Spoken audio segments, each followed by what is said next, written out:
الحمد للہ وقفا وسلام علی سید الرسل وخاتم الانبیاء وعلی آلہ واصحابہ الذین هم خلاصۃ العرب العربا وخیر الخلائق بعد الانبیاء اما بعد اعوذ باللہ من الشیطان الرجیم بسم اللہ الرحمن الرحیم والعصر ان الانسان لفی خسر إلا الذين آمنوا وعملوا الصالحات وتواصوا بالحق وتواصوا بالصبر اللهم صل على سيدنا ومولانا محمد عبدك ورسولك وصل كذلك على جميع الأنبياء والمرسلين وعلى الملائكة المقربين وعلى عباد الله الصالحين أجمعين إلى يوم الدين. میرے انتہائی واجب الاحترام دوستوں، بزرگوں اور بھائیوں، آپ حضرات کے اس قائم کردہ مرکز کے حوالے سے بارہا یہاں پر حاضری کی، اللہ تعالیٰ نے توفیق عنایت فرمائی. البتہ گفتگو کے حوالے سے آج یہ پہلی مجلس ہے. اس مجلس میں میرے ذمے جو عنوان لگایا گیا ہے وہ یہ ہے کہ ہمیں رحمت عالم صلی اللہ علیہ وسلم کی عزت و ناموس کے تحفظ کے حوالے سے اپنے کام کا آغاز کس طرح کرنا چاہیے، قرآن اور سنت کی روشنی میں. اس لیے میں نے آج کی اس گفتگو کے لیے اس سورہ مبارکہ کا، سورہ عصر کا انتخاب کیا.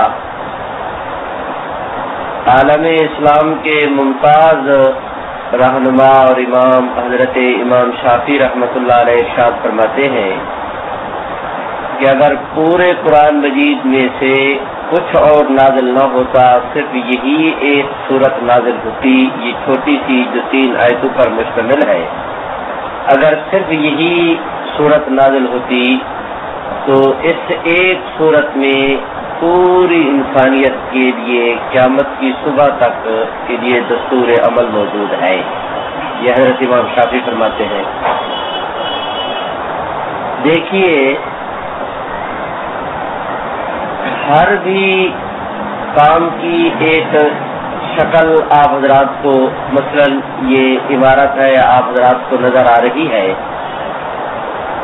یہ نظر آنے سے پہلے اس کا وجود تھا. وہ وجود بنانے والے کے اپنے ذہن کے اندر تھا، دل نے خواہش ظاہر کی، دماغ نے اس کا خاکہ تیار کیا. اس خاکے کے تیار ہونے کے بعد پھر یہ بلڈنگ منصع شہود پر آئی. تو دل خواہش کا احترام کرے اور دماغ اس کے لیے خاکہ بنائے. آپ اس کو ایمان کے ساتھ تعبیر کر سکتے ہیں. پھر عملی طور پر جس وقت وہ کوئی چیز ظاہر ہو جائے، آپ اس کو عمل کے ساتھ تعبیر کر سکتے ہیں. پھر اس عمل کو بڑھانے کے لیے مسلسل کہ آپ نے یہ کام شروع کیا ہے تو اس کی یہ انفرادی حیثیت ہے، اس کو اور کے ساتھ اٹیچ کرنا چاہیے اور ایک سوسائٹی بننی چاہیے. وہ مرحلہ آئے گا وتواصوا بالحق کا. یہ کام بہت مشکل ہے. اس کام کو کرنے کے لیے راستے میں مصائب اور تکالیف آئیں گی. اس کے لیے کہا گیا وتواصوا بالصبر.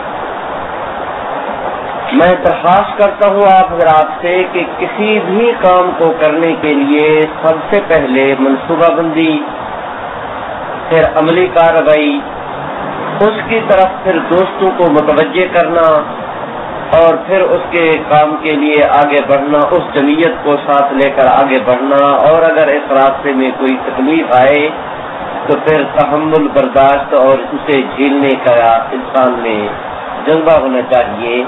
یہ 4 وہ دفعات ہیں. آپ دینی کام کرنا چاہیں تب، دنیاوی کام کرنا چاہیں تب، یہ 4 ایسی دفعات ہیں کہ کوئی بھی کام کرنے کے لیے ان کے بغیر آپ کو چارہ اور گزارا نہیں. میرے واجب الاحترام دوستو، اس سورہ مبارکہ کی سورہ عصر کی ان 4 دفعات کے تذکرے کے بعد آج کی مجلس میں آپ کو اور مجھے سوچنا چاہیے اس امر پر کہ رحمت عالم صلی اللہ علیہ وسلم کی عزت و ناموس کے تحفظ کے حوالے سے ہمیں کام کو بڑھائیں گے تو اسی نہج پر، لیکن اس کے کرنے کے لیے کوئی بھی آپ کام کرنا چاہیں سب سے پہلے اپنے دل کو آمادہ کریں گے اور دل دماغ اس کی اہمیت سمجھیں گے، تب وہ اس کی طرف متوجہ ہوں گے۔ ایک کام آپ اپنے ملازم سے بطور جبر کے تو وہ کرا سکتے ہیں، وہ اس کی مجبوری ہے، لیکن اگر آپ چاہیں کہ وہ دل دماغ کی تمام تر توانائی خوشی کے ساتھ صرف کرے تو پہلے اس کام کی اہمیت اس کے دل دماغ میں بیٹھنی چاہیے، پھر وہ بڑی خوشی کے ساتھ اپنی ساری صلاحیتیں اس کام کے لیے صرف کرے گا اور اس کام کو کام سمجھ کر وہ اس میں جٹ جائے گا۔ میرے واجب الاحترام دوستو، مجھے آپ حضرات سے درخواست کرنا ہے کہ حضور سرور کائنات صلی اللہ علیہ وسلم کی تشریف آوری کی اہمیت کے ضمن میں اللہ تعالیٰ نے زمین بنائے، آسمان بنائے، چاند بنائے، ستارے بنائے، غلہ اگایا، پھل پیدا کیے، مشرق مغرب کی، شمال جنوب کی سمتیں متعین کی، ہواؤں اور فضاؤں کو پیدا کیا، آپ کو، مجھے، ہمارے آباء و اجداد، ہماری اولاد کو پیدا کیا۔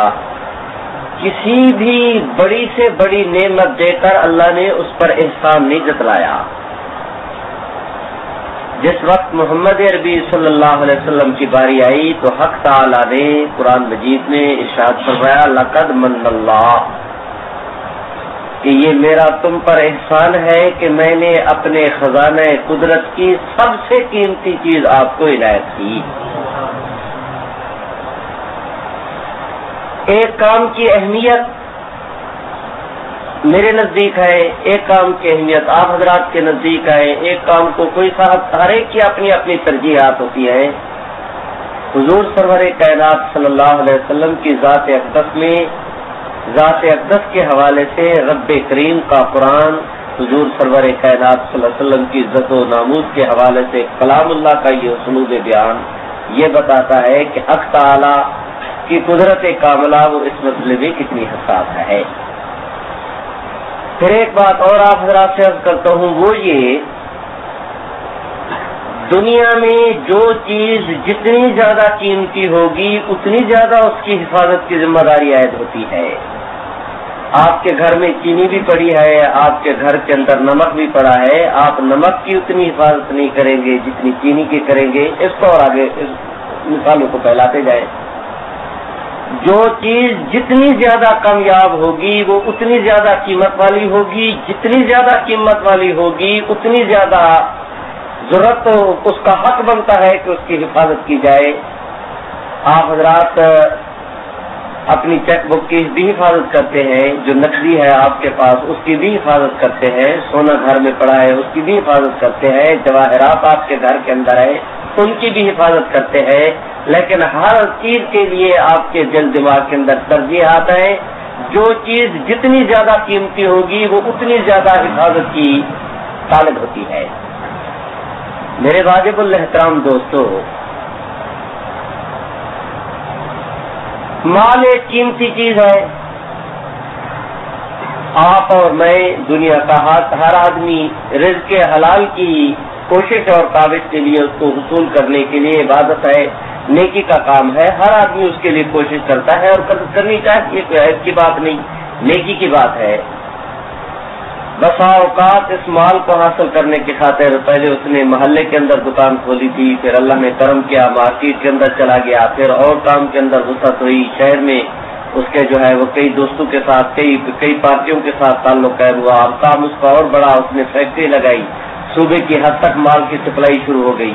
اللہ نے اور کرم کیا تو باہر کی دنیا میں جو ہے وہ اس نے برآمد درآمد کا، تو یہ مال ایک ایسی چیز ہے کہ آدمی اس کے اوپر وقت بھی لگاتا ہے، اس کے اوپر اپنی جان کو بھی کھواتا ہے، ٹھیک ہے، لیکن یہی مال کمانے والا آدمی صبح و شام دن رات ایک کر کے اس محنت پہ لگا ہوا تھا اگر اس آدمی کی جان کو کوئی تکلیف پہنچ جائے وہ پھر سارا مال لگا دے گا اور کوشش کرے گا کہ کسی طرح میری جان بچ جائے.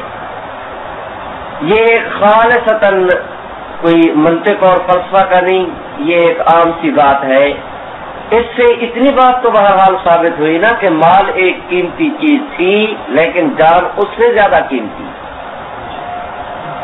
یہی جان جس کے بچانے کے لیے وہ اپنا سب کچھ قربان کرنے کے تیار ہے، اگر اس آدمی کی عزت و ناموس پہ کوئی حملہ ہو جائے، یہ آدمی پھر مال بھی حتیٰ کہ اپنی جان بھی قربان کر کے اپنی عزت کو بچائے گا. تو اس سے یہ بات ثابت ہوئی کہ مال قیمتی چیز تھی لیکن جان اس سے زیادہ قیمتی، جان قیمتی چیز تھی لیکن عزت اس سے زیادہ قیمتی. میرے واجب الاحترام دوستو، بعین ہی اسی طرح اولیاء کرام قیمتی چیز ہے لیکن صحابہ ان سے زیادہ قیمتی. صحابہ قیمتی چیز ہے لیکن انبیاء علیہ السلام ان سے زیادہ قیمتی. انبیاء علیہ السلام قیمتی ہیں لیکن نبی الانبیاء اور خاتم الانبیاء ان سب سے زیادہ قیمتی. میرے واجب الاحترام دوستو، حدیث شریف میں کہا گیا لا یؤمن احدکم حتی اکون احب الیہ من والدہ وولدہ والناس اجمعین. آپ ارشاد فرماتے ہیں کہ تم میں سے کوئی آدمی اس وقت تک مومن نہیں ہو سکتا جب تک کہ وہ میرے ساتھ، حضور علیہ السلام فرماتے ہیں کہ وہ میرے ساتھ ماں باپ آل اولاد اپنی جان سے بھی زیادہ میرے ساتھ محبت کا معاملہ نہ کرے. تو حضور سرور کائنات صلی اللہ علیہ وسلم کی عزت و ناموس، آپ کے ساتھ محبت رکھنا، ماں باپ آل اولاد حتیٰ کہ اپنی جان سے بھی زیادہ، اسلام اس کا ہم سے مطالبہ کرتا ہے. اسلام کی یہ ڈیمانڈ ہے کہ یہ چیز دو گے تب تم اس دائرے کے اندر داخل ہو سکو گے. واجب الاحترام دوستو، آج کی مجلس میں ہم اس ساری گفتگو کو، اپنے سارے بیان کو لے کر چلتے ہیں حضرات صحابہ کرام کے طرز عمل کی طرف. جو تشریحات، جو گفتگویں آج اور میں اسلام کے اس عنوان کے حوالے سے کر رہے ہیں، یہ بہرحال حضرات صحابہ کرام کے دل دماغ کے اندر بھی تھیں. دین اسی تعامل کا نام ہے اور اسی ورثے کا نام ہے. تو ہمیں سب سے پہلے ان کے دروازے پر چلنا چاہیے اور ان سے پوچھنا چاہیے کہ آپ حضرات کا اس مسئلے میں درخواست کرتا ہوں آپ دوستوں سے. صحابہ کرام 110 ہجری تک کہتے ہیں کہ آخری صحابی کا انتقال ہوا.